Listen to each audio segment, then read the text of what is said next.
said come enough. What does come enough even mean? Come enough? Lots of big stories come enough. That's not a thing. Okay. Well done, though. Okay. Hold on. I want to get dramatic here, okay? Okay.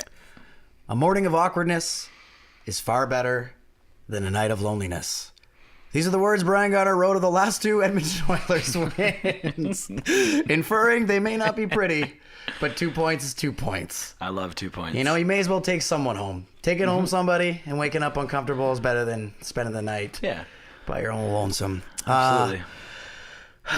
The Oilers are on a 2-game win streak. Yeah, that's great. They won. They won a game. They knocked off both Steven Stamkos and Alexander Ovechkin, the latter of which hadn't lost in regulation yet. People are scrambling onto the ice to recover their Oilers jerseys now at this point. Give them back. The city of Edmonton is taking its walk of shame with pride. Let's not get ahead of ourselves here, though. Those wins, while joyous and necessary for the sanity of Edmonton Oilers fans, didn't fix the glaring issues plaguing this team. That last victory against Washington in particular, they were outshot 23-12 in periods 2 and 3. Jesus Christ. Yeah, so, I mean, sure, they're wins. But, I mean, there's some really, really big problems here, and I want to talk to you about them. So, you know, they got 2 wins this far. The record is 2-4-1. Up to that point, before that point anyway, they only had a single point in an overtime loss against the Canucks during that Hockey Night in Canada barn burner on opening weekend. That was great. There were some positives. There was some great puck movement in particular from Draisaitl, Yakupov, and Perron on that power play. That's a big line. Everyone's talking about them right now. Yeah, that sounds like a great line on paper, right? Yeah. Draisaitl big and skilled, Perron coming off a 28-goal campaign, and Yakupov, who's supposed to be outstanding still at this point. Yeah. They didn't show up against Los Angeles after that, though. They buried a consolation prize late in third to make that a 6-1 loss. Arizona offered a better start. Edmonton held on to a lead for almost 7 minutes. That's amazing. They held on to that lead for almost 7 minutes. The 6 minutes. But as is with tradition, they let the Coyotes rally and dispose of the Oilers 7-4. Vancouver rematch produced a similar disappointment as the Oilers couldn't solve Ryan Miller in a 2-0 shootout. The problems here, I think, really begin with goaltending.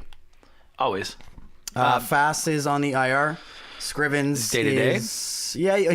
Fass is day-to-day. But Scrivens, while having shown flashes of brilliance, he's sitting with a 4.11 goals against average. Yeah, but he is showing some flashes of brilliance there. I saw some of the things he did. I guess the other night. And in one of those wins, right? Yeah. And that, that's great. And is that the same Ben Scrivens that we saw, play in Toronto and everyone, talking about the tale of goalies folding under the media, goalies folding under what have you in Toronto? Is that the same Ben Scrivens? He seems like a sensitive guy. Absolutely. He's got his wife's back. He's got his wife's back. That's right. Remember the big issue? He comes to Edmonton. They burn her at the stake on Twitter. Oh my God! I mean, between him and Reimer suffered a similar fate too during the Toronto playoffs. There, Poor right? Guy, yeah. Those two guys, they're just bonded through the dislike of their wives. Oh my God! But yeah, a healthy and focused Scrivens is going to be obviously what's going to push Edmonton to more wins. But I still don't think Ben Scrivens is a tried and tested.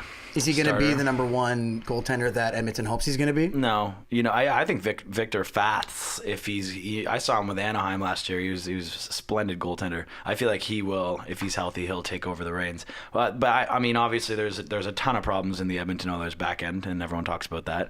Too many egos in the room. You think egos in the room? No. I'm saying from from their forward units. Okay. You got the young kids. They're all praised in juniors individually and treated like golden gods. You throw them in a room together, and I mean, whether they're fighting or not out loud and everyone can notice, it just doesn't seem like anyone really gives a shit about each other in Edmonton. And I think that's going to cause problems. It's going to cause problems in your defensive game, in your two-way hockey. And I don't know how I can translate that to you right now. I think it could take hours for me to translate to you, but I mean, what do you think about that? I think there's something to be said for the way these guys are losing, and you talk about these young studs and the way they've been brought up through the juniors and given spots immediately in the NHL and praised as the savior of this fledgling not fledgling, I meant failing franchise. What are the effects of this type of losing, which isn't like regular losing? It's like cut yourself in the dark in your alone time type of shameful losing. What kind of effect is this going to have on the development of guys like Hall, like Eberle, like Nuge, like Yakupov, like Nurse, like Scrivens? It's going to have some sort of adverse effects. I mean, is this type of losing going to break these guys? Are they going to be damaged goods? Well, a lot of, like, you look at Mario Lemieux. When Crosby first hit the league, he played with Super Mario for a couple of years. He was mentored, but he lived with him. Yeah. You get a bunch of these guys year after year honestly, I could compare it to almost like a slaughterhouse. You got the young hams that are like super stoked to go and be adults, and they're like, yeah, time to go to the slaughterhouse. And it's like they're chucking them into Edmonton. And there's not really anyone there to help these guys keep their head on straight and develop. It's a shit show. You watch an Edmonton Oilers game, and you know they're going to score a beauty goal, and 10 seconds later, someone's going to fall apart, trip over someone, and the puck's going to go top cheese and they're going to fucking break their sticks. Like there's a lot of weird things happening in Edmonton.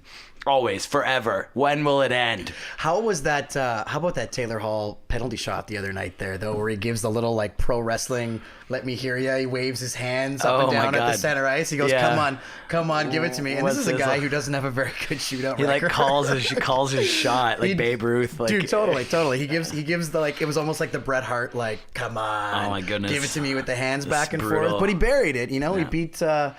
Who was it? I think it was Tampa Bay. So it would have been Bishop. He beat Bishop 5-hole on the backhand. It was a beauty, and he just that fist pump. I mean, he looked like a PK Subban on steroids. He was so elated. It was the first like good moment of the Edmonton Oilers season, and it's and I hope for them and I hope for their fans that it's a sign of things to come. Yep. That was the turning point. If the Oilers turn it around and they win another 2 and they put themselves back in potential playoff contention, we can all point back to that one moment and go, that was it. Yeah, well, maybe. Something's got to change in Edmonton. Before we move on from Edmonton, though, I want to ask you to play Fantasy GM real quick. You put a lot of time in front of the Xbox. Managing your squad. Yeah, absolutely. So I like to think that if anybody's going to be a GM, it's going to be you. Okay. Your fantasy GM of the Edmonton Oilers. What is the one move you make to turn this thing around? To turn the whole thing around? Well, I mean, okay, I think that's ambitious. Turn the team around? You want me to win the cup? I mean, that might be ambitious, but what's the one move you make right now? I would trade Jordan Eberle. 4, 2. Ooh, that's tough. I couldn't tell you, man. I got nothing. I would get rid of Jordan Eberle. I feel like he's the most valuable player on that team right now, and everyone talks about him. And you know what? Taylor Hall can carry it. They could probably bring in some defensemen. Jordan Eberle and a first round pick for Shea Weber. That's great. Absolutely. You take that? Mm-hmm. In a heartbeat. You got to anchor this. You got to anchor the defense. You got to have they got to fall back on more than just a goaltender. So unless you're bringing in Patrick Roy 3.0. Maybe you're bringing in Martin Brodeur. No, you're not bringing in Martin Brodeur. He'd be so rattled. He would hate it. He'd hate Martin Brodeur would sign with the Oilers? He would hate it. If he signed with Edmonton, he'd be like, this is the worst thing I'm ever doing. Shea Weber and Martin Brodeur, saviors of the 2014 Edmonton Oilers. What number you want to wear? 69! Take the number 69! It's The lockout shortened season to 2012-13 typically brings up bad memories for fans of hockey, but not those located in our nation's capital. Those residents will recall watching a veritable pro hockey version of the Bad News Bears will themselves repeatedly to victory against some seemingly crushing odds. Riddled by injuries to most of their star players, Carlson with a slashed Achilles tendon, Jason Spezza herniating a disc in his back and requiring surgery, Milan McCulloch sharing a similar fate but in his right knee, and all-world goaltender at the time, Craig Anderson, also being benched by that dastardly net crasher, Chris Kreider. Habs fans will remember him. The Senators would rally around a group of unproven youngsters and stellar goaltending from Robin Lehner and a returning Craig Anderson, continuously come from behind for nail-biting victories and push for a wildcard playoff spot, facing and handily dismissing of a dominant Montreal Canadiens squad, cementing the term pesky Sens for at least the foreseeable future. It's a feel-good story, one that made it hard to cheer against the Senators that year. Unfortunately, in 2013, the wheels fell off the bus. The youngsters regressed, the goaltending wasn't brick wall, and leadership really hit an early 90s type low, with freshly minted captain Jason Spezza wilting under the new spotlight. So what does 2014 hold, and what Senators will we see? So far, the Sens have jumped out to a great start, 4-1 on the season, riding conference high 4-game winning streak. Goaltending is good again. Leadership is sound. Prospects are progressing. Kyle, is this the return of the pesky Sens? Yes, it is. As much as I hate to admit it. Ooh, you hate to admit it. Oh man, can't stand it. Come on. What drives you mad about the pesky Sens? They're pesky. They drive me fucking crazy. I don't know. But it's a feel-good story. You want to root for them. They're the underdogs all the time. It's so feel good. But why don't you feel good about it? I don't know. Let's talk about Bobby Ryan. You want to talk about Bobby Ryan? We'll get to Bobby Ryan. We're going to get to Bobby Ryan. First off, I want to mention that so a part of the pesky Sens is getting outshot, out-hit, typically outplayed, and finding a way to win. So the Sens currently, while riding this 4-game winning streak, are giving up around 35 shots a game, and their goaltenders are bailing them out again. Is this sustainable? No, not at all. Not at all. Who's been starting these games? It's been split pretty evenly between Leonard and Anderson. Yeah. That's I don't think this is a sustainable ecosystem right now. I think right now it's early season excitement. They strung a couple wins together, and we're I don't. You don't want to give the devil their due. No, I don't. This is going to be one of those things, Christmas is going to roll around and Craig Anderson's like, I just want to see my family. Like, I'm tired of being peppered. And he's emotionally going to break down on the ice. It's going to be brutal. Kyle Turris. I just want to see my family.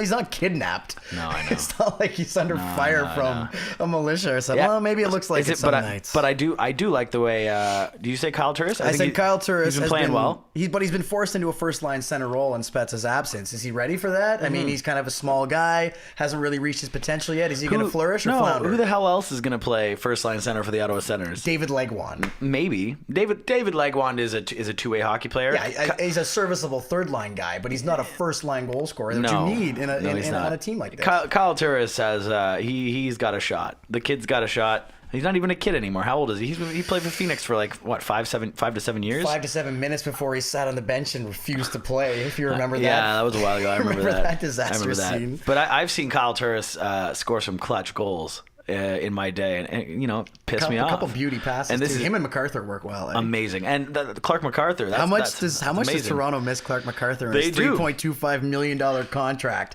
Amazing. The best bang for the buck in the NHL. I think. Does it hurt you every time to see him make the highlight of the night in Ottawa and not Toronto? It blows my mind. Who does he remind me of? He reminds me of, he's definitely not the flashiest, but he does, he plays the grind game for 45 minutes. He's a north-south guy for sure. He is. But he's got these dirty mitts. What does he do? Yeah. So who does that remind you of? From when we were talking about Eller last week like that. Yeah. He's kind of a fly under the radar north-south guy, and then all of a sudden he does a double spinorama in the last 10 seconds. But Clark's the type of guy who when he has, no matter what, when he does have the puck, it's hard to knock the puck off of him. He is positionally so sound. And he does things like the back pass. He has the back pass, the back end. He finds the 5-hole out of nowhere from the side pass to Kyle Turris. Whatever that was. It was insane. That was also insane. Yeah. Okay. Bobby Ryan, ugly start in spite of the Sens' winning record. 2 points in 5 games. If he doesn't get it going, do the Sens keep winning? No. They need Ryan to score those points, don't they? They need. But why are we looking at Bobby Ryan as the savior of this team right now? We just talked about Kyle Turris. That's great. I would literally, from an overall perspective as a hockey player, I would put Kyle Turris right beside Bobby Ryan. Bobby Ryan, when he has the puck in low, he's beautiful. Mm-hmm. He's beautiful. What are you trying to tell me that Bobby Ryan is? I mean, based off his contract and his history with the Anaheim he needs Ducks. to be their next superstar. Yeah, he has to get it going, and it is early. And I mean, we've seen a pretty consistent run of 30-goal campaigns out of this guy, living in the shadow of Getzlaf and Perry. Last year he was injured. Mm-hmm. He's off to a rough start this year, but I mean, I don't think the Senators can win if he doesn't pick up that slack. I mean, Jason Spezza was a point-per-game guy, right? Yep. If Bobby Ryan doesn't turn into that point-per-game guy... He's not going to. He's not going to. Bobby Ryan, to me, is like a Chris Kunitz. He's a Chris Kunitz playing with Crosby, playing on the power play with Malkin.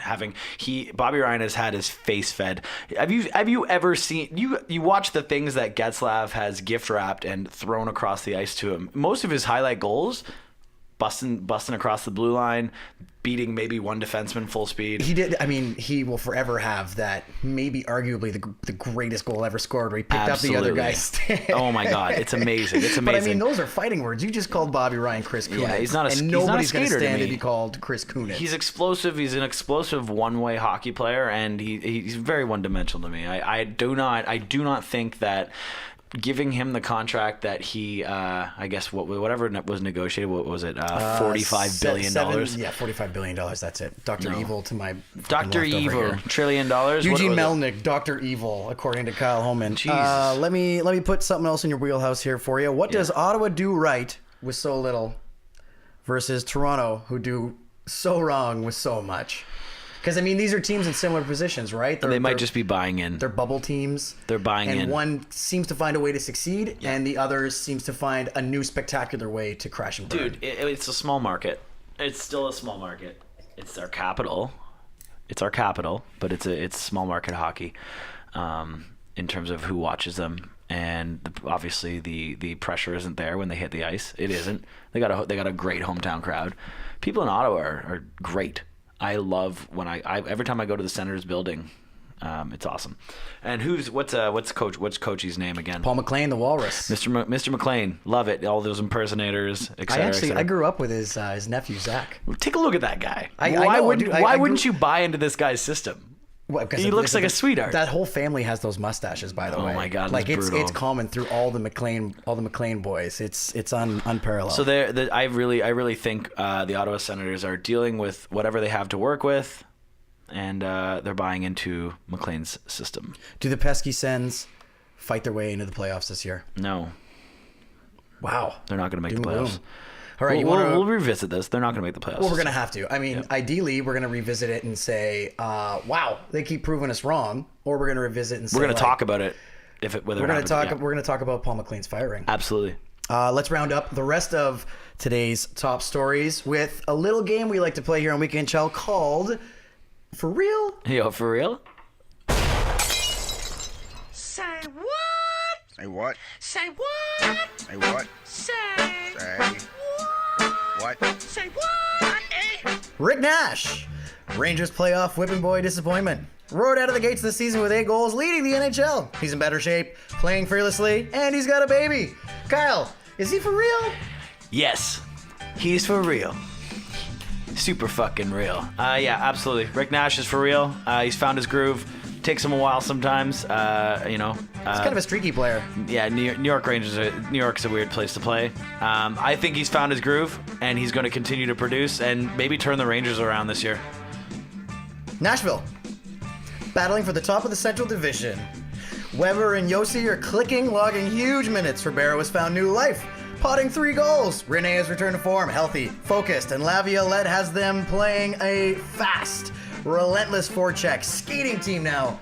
Are they for real? Yes, they are. This is a core group of guys with some pretty good additions. We got a healthy Pekka Rinne. Laviolette is probably the best thing to happen to the Nashville Predators in a while. You think they're going to be able to rely on James Neal, Derek Roy, and Yes. Mike Ribeiro? Yes. Against the Kings, This against is their the time. Ducks. No, this is their time. This system will prove very, very successful in the West. The Canadians are in first place. Several come from behind victories. Says maybe they aren't as good as they appear to be. Can they keep this up? Are the Canadians for real? Yeah, they're all right. I think they're obviously for real. Solid team. Everyone's looking at them, giving the good vibes towards them, talking about them. Maybe. I don't know. I'm on the fence. You're on the fence, eh? Yeah, I'm on You know the what? fence. I'm on the fence too. I think they look fantastic, but I don't know if it's sustainable. Yeah. I think there's some really, really dangerous trends developing with our Montreal Canadiens right now. It's great to see them coming out of the gate like they are, but the wheels can fall off this bus any day now. Absolutely. Ovechkin and Trotz, both say they love each other. Oh, they're in love. The Caps were undefeated in regulation until Edmonton stole one the other night. Are they one slump away from Ovi getting another coach tossed, or are they for real? They're not for real, and I think it's basically just how moody is Alex Ovechkin on said day game. You don't think day. the additions of Orpik and Niskanen are gonna stable that ship? Nope, not at all. I mean, Ovechkin's playing a little more defensively. That's a huge Barry Trotz Yep. thing. I mean, You don't think this is going to sustain? Well, They're going to disappear? The Caps have been filling holes for the last couple of years without their they haven't had the success they did 3-4 years ago. So we're looking at a rock solid Braden Holtby that's going to make this for real, but I don't know if that's going to happen. Glenn Healy. He wants to be the new Don Cherry. Small dong, big bush. What does that even Glenn mean? Healy, small dong, big bush. Glenn Healy is the next Don Cherry. For real?